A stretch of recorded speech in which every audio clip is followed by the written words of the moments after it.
Rồi. Xin chào tất cả mọi người nhé. Chương trình hôm nay em lại đi nhận công trình sửa chữa đây.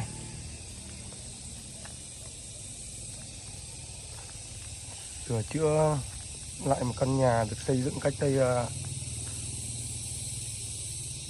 gọi là 20 năm. Từ 2001, hơn 20 năm.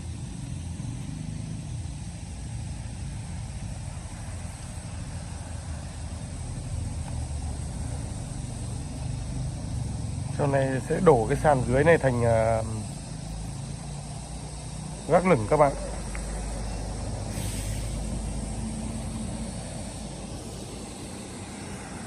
Đây phía trên này sẽ sửa sang lại thành phòng thờ ở trên này. Đấy. Và dưới này sẽ làm 2 buồng. Còn sau kia, phía sau kia cũng đổ sẽ làm bếp bên dưới nha. Trên cũng có vệ sinh nhà tắm luôn.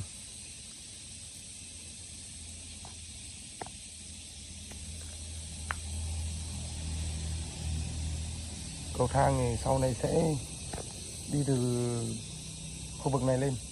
Bếp sẽ lên đây.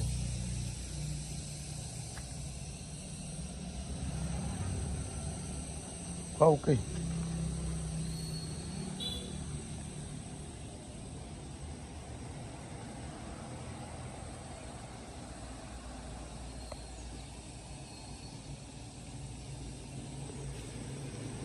Nhà đấy xây từ thời 2000, năm đấy vẫn xây bằng xi nhá, không có vôi bata đâu nhá các bạn nhá.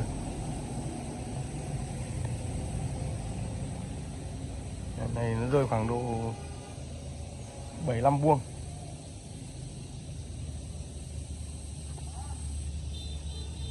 Sửa chữa. Năm nay thì em sửa chữa hai căn này.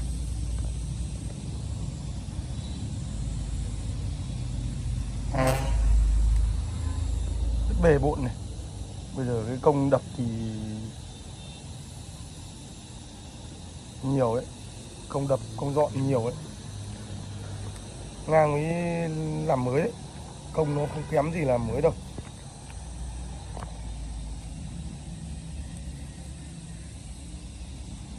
Ngại nhất là cái công dọn này các bạn.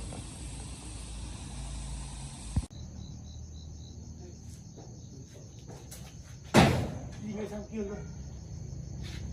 Đây đi, từ đây đi.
Xin chào tất cả mọi người.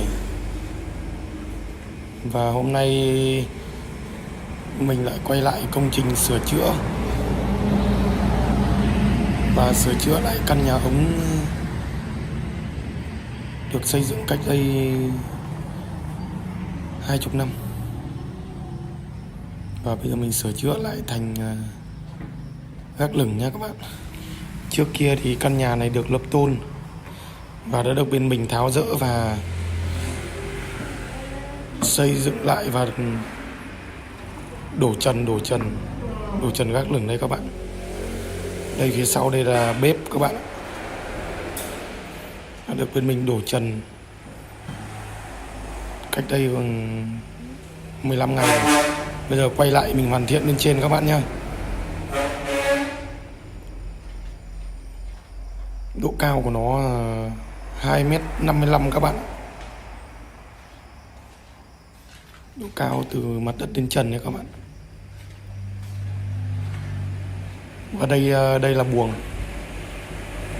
hay được gọi là phòng đấy các bạn. Một phòng bên dưới các bạn.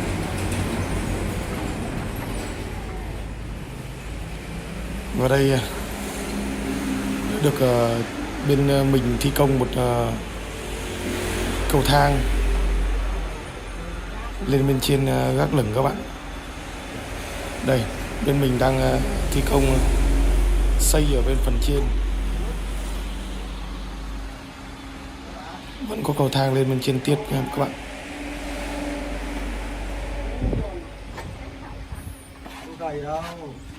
Sau này sẽ được một buồng ở trên đây nữa các bạn. Đó là một phòng ngủ đấy. Và đây là vệ sinh và toilet, vệ sinh nhà tắm đấy.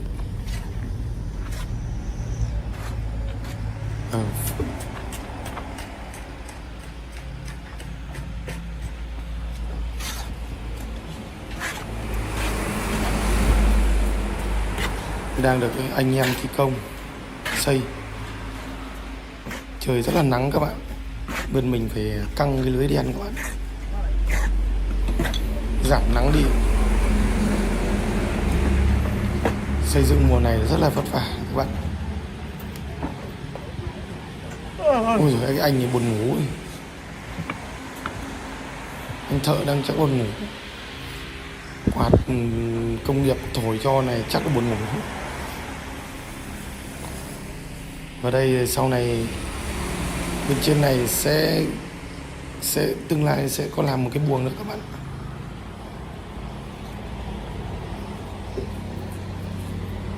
Đây, khu vực này sau này sẽ thành buồng các bạn.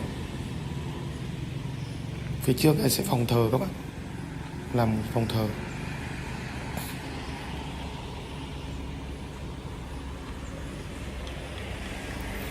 Và đây sẽ là ban công để ngắm trời ngắm đất các bạn. Làm một cái ban công nho nhỏ để nhìn trời nhìn đất. Và bên dưới đây là sẽ là dại quán để xe để cộ bên dưới đấy các bạn.